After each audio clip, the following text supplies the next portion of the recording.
Hello, and welcome to a unique episode of the podcast. Today, I will be exploring a topic on my own, obviously verbally, and I'm going to kind of try to discuss as much of a perspective on a single topic as I can. I listened to a couple of podcasts where the podcasters who aren't necessarily focused on interviewing people or talking about the news or anything like that, it's a little bit more philosophical and personal, but it's also a way for me to explain without being forcedly concise. Like with Twitter, you have so many characters, and when you're typing, the words aren't a true essence of what you're trying to say or what you're thinking or your ideas or your thoughts. It doesn't encapsulate everything unless you were to write an essay, which is probably why we value essays to such a degree when they explore philosophical ideas or ethics or things of that nature. So the topic that I want to begin with is one that sort of has been brought into the limelight recently, especially for Kardashev and me and Mark, and that is the idea of subgenre, but more specifically the concept of Deathgaze. I want to sort of explore this for a little bit, and we're going to spend the next maybe half hour or so just kind of trying to figure out where everything sits, how the musicality informs me to come up with the term of Deathgaze, why I think it applies to our music, how I think it applies to the lyrics, to the musicality, and to the time and place that we are currently writing, recording, and releasing music to the public. And I think that all of these elements are very important. So without further ado, let's talk about what it means to be a Deathgaze band to me. So Deathgaze, let me give you some history about this. Deathgaze it's this history of Kardashev that began in 2017 when we released our single Between Sea and Sky. And there's a lot of facets to this, but that single really brought a lot of attention to us. And as a matter of fact, it's still our most played song on streaming services. It could be the composition, it could be the performance, it could be the recording, it could be the lyrics. Likely it's a combination of all of the above. But what's important to know is that we released this song in a music video format by ourselves in, I think it was early 2017. If I remember correctly, it was March. Those of you who want to watch the video can go see what the published date was on that YouTube video. But it's over 100,000 plays on YouTube. It's over 1 million plays on Spotify. It is arguably our most popular release. But this was when Deathgaze came about. And so in some part, I attribute the commercial success of Between Sea and Sky to the sort of social conversation, the zeitgeist of what Deathgaze was. And the reason for that is that I was posting, being a DIY band at that time, I was spending a lot of time marketing that song, that music video, our new album and the pre-orders that came with it and things of that nature. I was spending a lot of time marketing that song. And here's my experience. Here's what happened. I spent time not only posting it on the traditional channels of social media, but also posting it into the more niche channels of social media. Before Discord was highly popular as it is now, there was this site called Amino. And Amino still exists, but they're kind of like little silos of categories, of specializations that let creators and curators make a sort of Reddit page for a specific topic that is also visual. It's not just text and conversation based and voting system. Although it does have those things, you can have calls in there. You can invite people to be part of lounges, like chat lounges. You can post videos and memes, and it's an interesting visual medium that is also a blog format in a way. So it's kind of a step up of Reddit as far as the technology that facilitates the Reddit conversation, but it's a step away from social media in that you're not going to get clogged up with nonsense if the curators are doing their job. So Amino existed. We also had services like Reverb Nation. We also had like Bands in Town, SoundCloud. There were a lot of services that we were focusing on before we started narrowing it down to these more finite focused communities of Discord and the Enlisted Traveler program and, like just more curated groups it wasn't just everybody. It was people who sincerely wanted to know about Kardashev specifically. So it was less public in that way. Although we do invite anyone to join our Discord. Discord is its own beast. It's its own platform that people have to be willing to learn and participate on if they really want to have that relationship. So back in 2017, we were focusing on these social medias. I was trying to post the song everywhere I could, which is my form of marketing capital.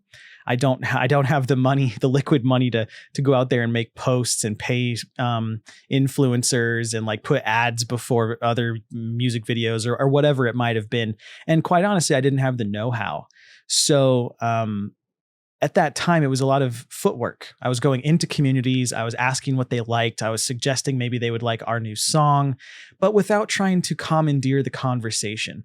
It's one thing to bring up something that you've done to share your creativity, but it's another thing to shove it down someone's throat. And so there's a small dance that you have to do in order to come off humble, but excited to invite someone else to experience something you've made. And, this is a line that all creators walk. Some people are more blatant than others. Some people are the exact opposite, and they have no idea how to ask someone to give them a moment of their time. A video that's very good for this, if you're a person who wants to grow your confidence in sharing your own creativity, I would highly recommend watching a TED Talk by Amanda Palmer. She is the lead vocalist for a burlesque. How does she describe herself? It's like a burlesque indie band or something like that. They're called the Dresden Dolls. And look up Amanda Palmer TED Talk. Her TED Talk is called The Art of Asking. And she kind of spearheaded the idea of crowdfunding albums and letting her fans put them up every night while they were on tour. And she explains the challenges and the risks that came with that, being that you're sleeping in a stranger's home. You don't know if they're like one of those creepy super fans that wants to like rip your skin off and wear it in their house. Like she kind of goes through a lot of that struggle, but she also explains how the community lifted them up and brought them to their status and let them get off of like Sony Records or whatever it was, because the community believed in them and they actually were able to survive off of the community. So that being said, when I was trying to market this album and I was asking people to give it a shot, I found that there was something novel in suggesting to them that it's not like what they've heard before.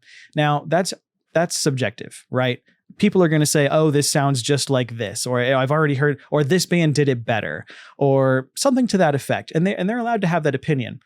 My opinion is they're allowed to be wrong, right? That's kind of a quirky way of saying like, I think you're being short-sighted. But needless to say, I spent time asking people to check the song out. And that was Between Sea and Sky. And I would link them the music video, and I would send DMs to people on Facebook and Instagram, and I would go on YouTube comments as Kardashev of the newest releases that I thought were kind of Kardashev adjacent. And I would leave comments saying like, wow, this is a super beautiful song. It's so inspiring.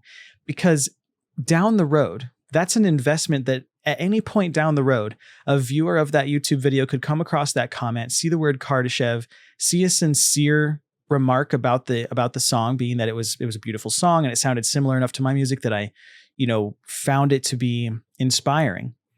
And maybe they might click on my profile and then give my music a chance. And at that time, we had Between Sea and Sky front and center. It was the first thing that you heard on the page. It was at the head of all of our playlists. There was a lot of marketing that I put into it that tried to position it correctly should anybody come by our account, come by our profiles. That was really important. So when I was marketing this, I found myself starting by saying it's deathcore with singing. This is how I tried to explain it to people. And in some regard, that's true. Because if you break down metal subgenres and genres in general, there's big lines drawn in the sand, there's small lines drawn in the sand, and then there's no lines drawn in the sand. And so what I was experiencing was I would tell a group, like a Facebook group of metal enthusiasts, I would say, hey guys, we just released this new song and music video. I'd love if you gave it a shot. And then I would say like, it's metalcore / deathcore with singing. And I would try to describe it, but I wanted to be concise, right? Written text, as I mentioned earlier, can often be inaccurate or too lengthy for someone to read. You know, they want the TLDR. Like, what is it? Oh, well, it's Deathgaze. Well, I don't know what that is, so I'm not going to give it a chance. Well, fuck. You know, like these are the challenges you're presented with. So I would try to make these posts, and I would try to make them as transparent as possible because I wanted people to give it a chance. And I think any creator wants as many people as possible to give it a chance. So I spent time delving into the genres of metal and then the subsequent subgenres. And what I did was I leveraged this genetics tool that was developed a long time ago when humanity was starting to kind of understand genetics and the passing on of traits and what a dominant trait was versus recessive, and how you could sort of have this tool to inform you of what the likelihood of getting a certain genus to be created or born or whatever into life, what the probability of that was. And this is called a Punnett square. You probably remember this from your high school biology class or chemistry class or something of that nature. But the tool works in such a way. You have a grid of squares. In this case, we'll say there's 4 squares. Okay. So cross in the middle, 4 squares, top left, top right, bottom left, bottom right.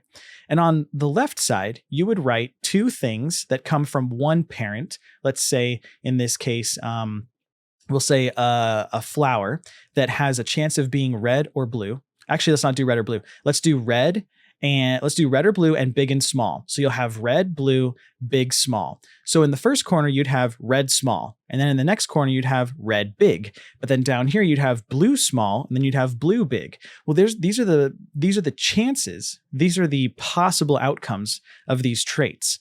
And then there's dominant and recessive, which brings the percentages even more differently. You could have a 50% chance of one square and a 75% chance of another square based on how dominant those traits are, how strong they are in the genome. Okay, that's all you need to know for this descriptor, because as I was coming up with the idea of Deathgaze, I started looking at the elements of our music that were brought from different genres and the elements of music that did not exist in those dominant genres. As an example, in death metal, if we start there, because ultimately Kardashev is a metal band, that's kind of the big headliner at the top. And then because we don't have a clean style, a dominantly clean style of singing that is the majority of our music, say like, Metallica or Five Finger Death Punch, we use a harsh, often indecipherable, at least to most people, to the layman, the not metal enthusiasts, an indecipherable vocal style, which is these harsh vocals, false chord, whatever you want to call it. Mark's the vocalist. I'll let him deal with the details. But because we had that, we weren't really just metal. We were now death metal because our vocal style had changed. So we kind of had deviated already once. Well, then you start to bring into the category breakdowns. Okay, well, now we have breakdowns in our music. Think of songs like Displacement, Consium, where those big moments where Mark's going super guttural on the mic and the guitar is chugging intermittently while the drums are playing at a very slow halftime with maybe fast feet or quarter notes on the snare, but it's something to the effect of a breakdown. If you're listening to this, you probably know what I'm talking about. Well, we're no longer just death metal. Now under the death metal category, which remember, in my opinion, is predominantly a vocal determination from just metal. The vocal style has changed, so now we're in death metal. We went even further and we added breakdowns, and now we're sort of sitting in the deathcore realm. This was back when we were making records like Excipio and Peripety. These records informed my decision as I was creating a sort of Punnett square to figure out what the dominant and recessive traits of the musicality that we were writing were bringing to the table and how often they appeared in our music. So breakdowns don't happen a lot in Kardashev music. As a matter of fact, what happens more than that is melody. melodic lines, harmonies. We might even have a wall of guitars where, if for those of you who have joined my streams on YouTube or Twitch, I'll have 4 guitars on one side, 4 guitars on another side, 3 guitars up the middle, and 5 ambient guitars doing twinkly noises here and there to bring this breadth of music to the forefront. So because we're more melody, are we now in the mellow death category, melodic death metal, right? So where we have elements of not just metal, not just death metal, but melodic death metal, but with breakdowns. Okay, so once we get there, we're kind of in the mellow deathcore angle, right? All we're doing is we're prescribing these words in front of the idea of death metal, and we're saying, if you take the idea of breakdowns in death metal, you get deathcore. Core being the aspect of like, you have these reprisals of intermittent, like chest beating moments where you can just bob your head and it's kind of groovy. So then we have tons of melody and counterpoint and guitars that are diving in and out of each other in order to create these dynamic melodies. Well, maybe now we're more of a mellow deathcore. So melodic deathcore band. Okay, that's a little wordy, and I'm sure that there are some people who would argue that's a whole bunch of BS, and that's fine. Please do let me know. I would love to have this conversation. I really enjoy delineating genre and things of this sort. So because we arrived here, now remember, this was back in Peripety. After Peripety, we had the Almanac. And this is where I was at. I was like, okay, we're a melodic deathcore band. This is how we market ourselves. This is how we tell people. This is how we prepare their palate.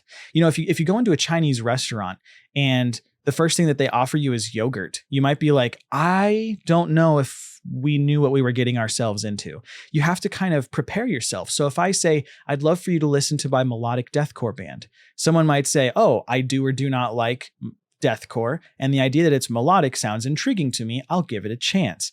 So it really comes down to the wording and the marketability of how you describe your product.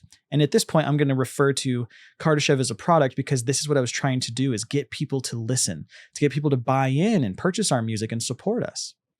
So we wrote our first song with singing. This was Between Sea and Sky. And this was in 2016. We released it in early 2017 as a music video. But upon its release, I realized that by incorporating singing, as Mark did, I'm not sure if I'm preparing people for the right sound. If I say melodic deathcore to them, and the first thing they hear is Mark sing Still Night, Waiting, Murky Waters, Glassy Waters, whatever he says, if that's the first thing they hear, they might be like, nah, this is not what I wanted. And then maybe you'll shut it down. Now remember, in 2016, 2017, there was less than there is today of bands incorporating things that are not already found in genre, right? And it's not that they didn't exist. It's that they hadn't permeated the internet yet. We hadn't found ourselves in these isolated niche silos of discords that are dedicated to progressive music.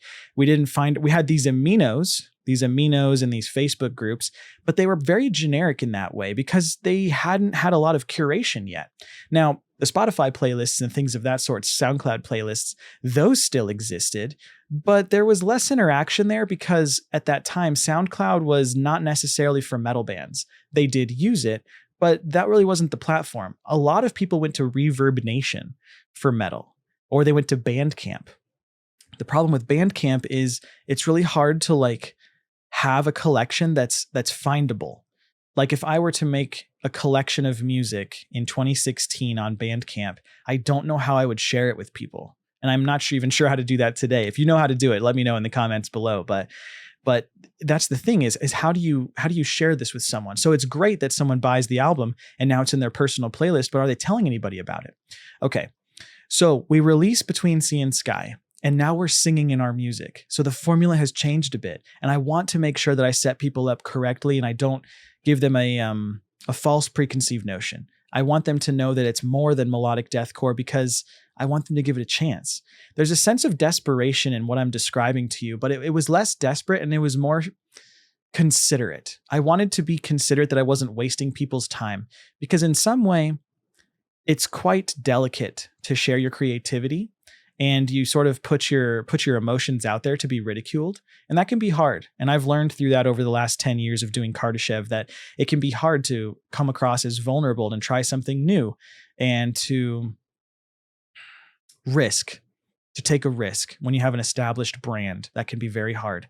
And we'll talk about how that got more hard, or harder rather, as the years went on, especially signing to Metal Blade Records when we finally released Liminal Right and how those challenges presented themselves.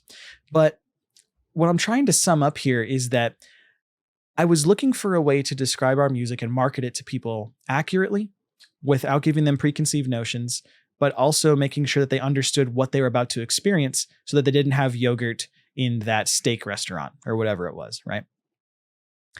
So I used this Punnett Square tool to look for what we had. We had metal music. We had harsh vocals, death metal. We had breakdowns, deathcore. We had interwoven guitar lines and a wall of them, melodic deathcore. And now we're singing on top of all of that. How do I describe this? If you can think of a genre right now that has those elements exclusively, I would love to know, because I've thought about this for years and I spent a lot of time in 2016 and 17 thinking about this. And I'm not the smartest person, nor the most knowledgeable, but I did leverage things like, I think his name is Sam Dunn. He is an anthropologist who filmed a documentary and posted it online. And I think it was also on Netflix for a while. It's called Headbanger, A Metalhead's Journey. I think that's what it's called. Or Headbang, A Metalhead's Journey, something like that. But he goes through and he speaks to all these different bands and prominent members of the metal community, black metal as well. And he asks them about like the sort of the way that metal branched out and has become this huge spectrum of music. And that was his job. He was, as an anthropologist, he got paid to go do that. I think it was actually part of his Keystone class when he was getting his degree. And so he released that. And I also looked into other documentaries that are out there. One of them is, I think it's called Until the Light Takes Us. It's a black metal documentary you can find on YouTube where they talk about what true cult was and what inspired black metal and like the people who started the movement in Scandinavia. It was them talking to the camera and explaining exactly what happened, or as best they could remember it. And so there was no middleman between what I was trying to figure out. I was trying to find elements of this music. On a recent, not recent, but on a couple years ago, on an Enlisted Travelers post, I used this graph. It's this tree chart that shows you like the big four of metal, and then the bands that came from those and the bands that came from those. And it goes all the way down and it trickles down until like modern day metal is basically at the bottom. And that was something that Sam Dunn had completed as part of his capstone, as he sort of built this family tree of subgenre of metal. And it's really cool to go check out. I would recommend you guys Google it. It's very interesting to look at, especially if you're interested in this type of topic. So as we started to incorporate singing, I thought to myself, we're no longer melodic deathcore. We are now something different. But I feel as though with these types of trees, with this Punnett Square, you can't go back up. We're already in the harsh vocal category, at least predominantly. If you listen to the Almanac, if you start at the Almanac and move forward, our music still has more than 60% or even 75% harsh vocals per song, which means that we're not quite in the metal category. Again, we didn't move back up. We're still in this sort of niche category of death metal that has singing to it. Now, since then, there are amazing bands out there that do this just as well, if not better than we do, where they're deathcore with singing. And it's amazing. It's beautiful. I am not saying that I'm responsible for starting this movement. Absolutely not. I'm saying that I was challenged with understanding how to describe it succinctly. So I looked at the different elements of specifically the song Between Sea and Sky and the music of the Almanac. And I found that there was this sort of washing, this ebb and flow of melody that kept me in this flow of music that seemed to continuously move through the song. And that was this cascading guitar line that sounds like this. And that guitar line doesn't stop through the entire song, at least if it does, not for very often. And in a way, that sort of put me in this drone state. It put me in this shoegaze sort of mindset. And I remember thinking to myself, this kind of has like a droning aspect. It has like a shoegaze aspect. And I came up with these other genres that sort of embodied this sort of thing. A lot of this came from bands like Alcest, Lantlos, Heritoire. What was another one by like Heritoire? I think Astronoid was sort of in the picture back then, but they're a little bit dream thrash. I mean, they're a little thrashy for our style. But I was trying to evaluate what they were doing that I also was doing to see the similarities, but then what they weren't doing. And one thing I found that some of those bands weren't doing were these continually cascading guitar lines. And then lyrically speaking, the music took on a bigger than life aspect. It was a story. It was a journey. It was a thing to observe and take in and behold and appreciate and experience.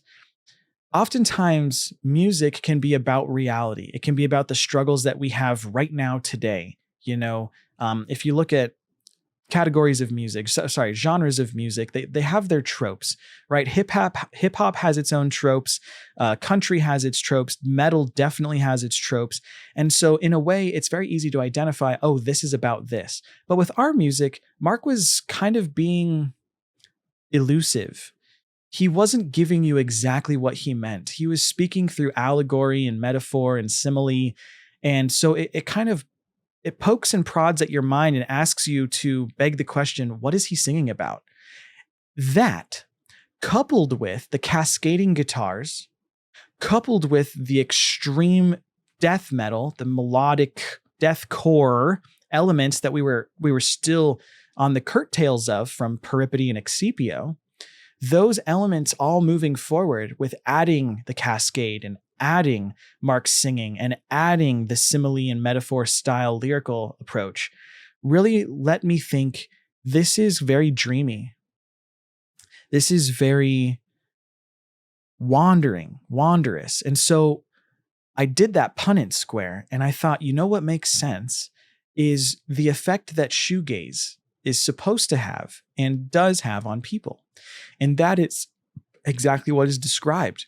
When you just close your eyes, you put your head down, and it looks like you're staring at your own shoes. That's the idea. You're just in the moment, dude.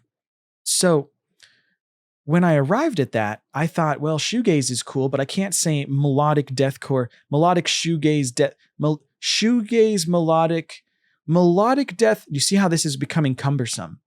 And the idea was the marketing. It was trying to explain to people quickly what they should expect. Hey, give this a shot. It sounds like insert paragraph of text. Like, no, dude, give me a TLDR. TLDR, Deathgaze. What does that mean? It's death metal and shoegaze, dude. Check it out. There it is. So in an effort to be pragmatic about my marketing, in an effort to in an effort to be specific, but also as an effect of trying to be specific, it caught people's interest, right? Because I don't think it's clickbait to call it Deathgaze.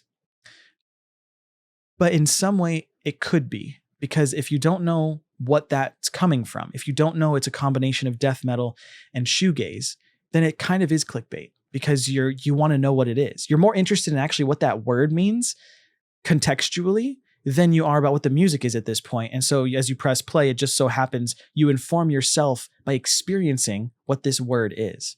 And I'm hoping that that's kind of how it panned out. And I think a lot of people really did get that effect from it. But recently, with the way that some of our current press cycle has come about, some of those publishers, those news agencies have done the same thing. They've said things like, what the hell is Deathgaze, a new genre of metal? They want to also pique your attention with a new word that you maybe haven't experienced before. And so Mark and I go back and forth about whether or not we should really embody the idea of Deathgaze. I personally do. As you guys know, those of you who are watching this and those of you who support Kardashev, this is exactly what I've embodied. I said, you know what? We're gonna say that we're the Deathgaze band. We're Deathgaze daddies. We kind of make a meme out of it. It's just sort of funny at this point because In a sincere effort to be succinct with my marketing, it has now turned into this much bigger thing that has good marketability. And that was kind of just a secondary effect of what my efforts were actually about.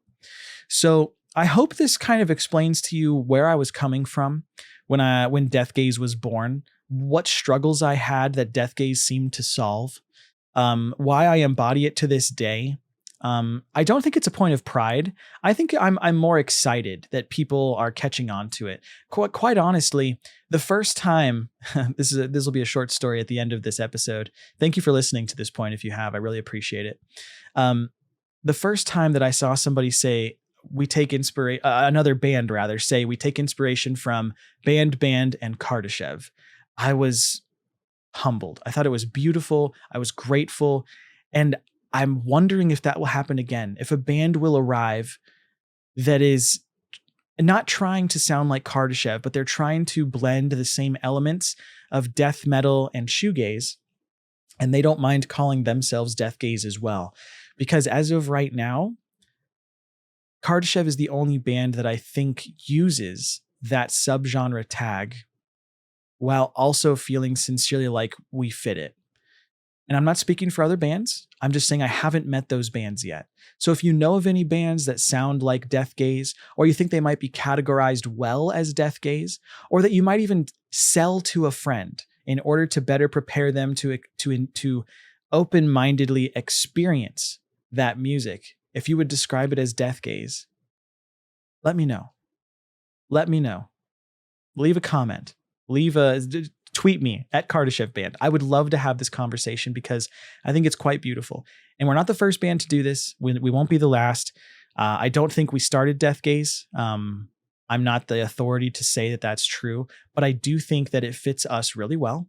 And I'm really proud of myself for figuring it out through the efforts that I put in back in 2017. And to this day, I hope that we embody that. And if you don't think that we do, let me know why. I sincerely welcome the conversation. So that's all for today. Thank you again for listening to this and for watching this. If you're on our website as an enlisted traveler, we appreciate your support a ton. And I'm going to see if I can get the guys to take this idea as well. Although they weren't the ones who had to go through this whole process, I was. But I want to see what their thoughts are on it. So next time we're in a group podcast, I'll ask them to share their thoughts as well on the Deathgaze and how it applies and how it works and what they think about it. I imagine some of them think it's a little cringy, but at the end of the day, they're not asking me to stop. So we'll see where it goes. Have a great night, and we'll see you guys for the next Karda-Cast.